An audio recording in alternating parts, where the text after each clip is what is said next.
saya Steli Dilesiani. Di sini saya akan memberikan informasi menarik tentang reverse stock. Jangan dilewatkan ya. Nah, teman-teman, apa sih itu reverse stock?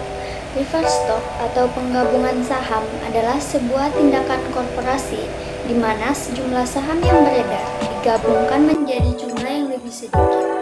Sederhananya, beberapa lembar saham digabung menjadi satu lembar saham yang baru. Misalnya, jika rasio reverse stock 1:5, maka setiap 5 lembar saham lama akan digantikan dengan satu lembar saham yang baru. Meskipun jumlah saham berkurang, nilai pasar total perusahaan tetap sama. Dalam gambar, kita bisa melihat dua lembar saham dengan nilai $25 per lembar setelah dilakukan reverse stock.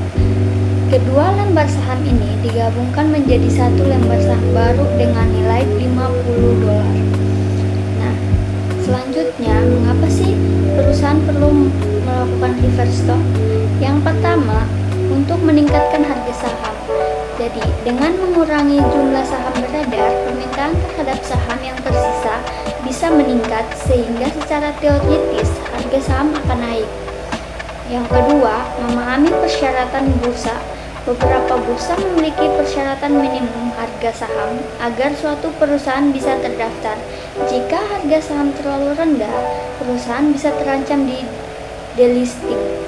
Yang ketiga, menarik investor institusional.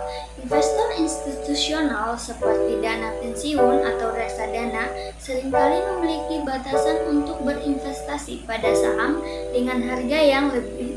Yang keempat, meningkatkan citra perusahaan.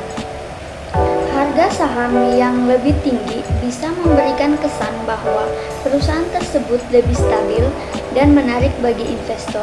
Untuk itu ada dampak dari reverse stock. Yang pertama, jumlah saham berkurang. Pemegang saham akan memiliki jumlah saham yang lebih sedikit. Yang kedua, harga saham akan meningkat. Harga per lembar saham akan meningkat sesuai dengan rasio penggabungan. Yang ketiga, itu nilai tetap investasi. Secara teoritis, nilai total investasi tidak akan berubah.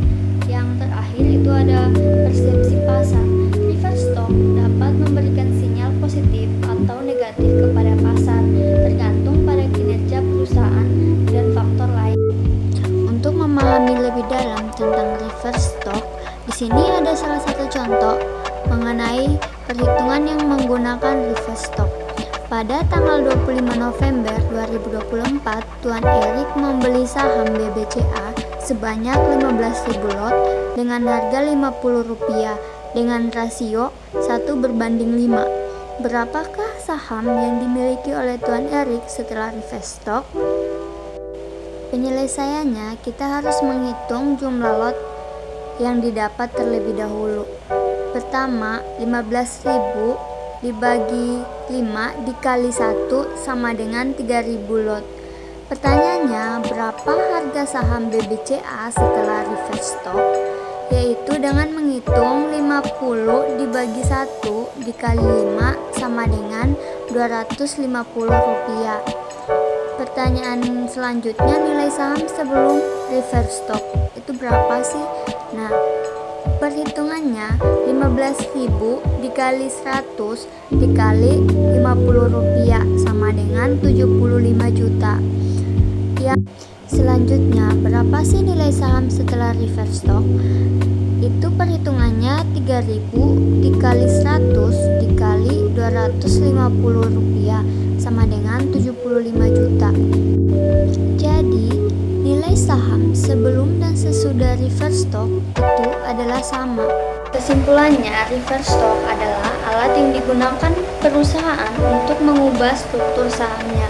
Dampak dari tindakan ini adalah perubahan jumlah saham yang dimiliki investor dan kenaikan harga per saham.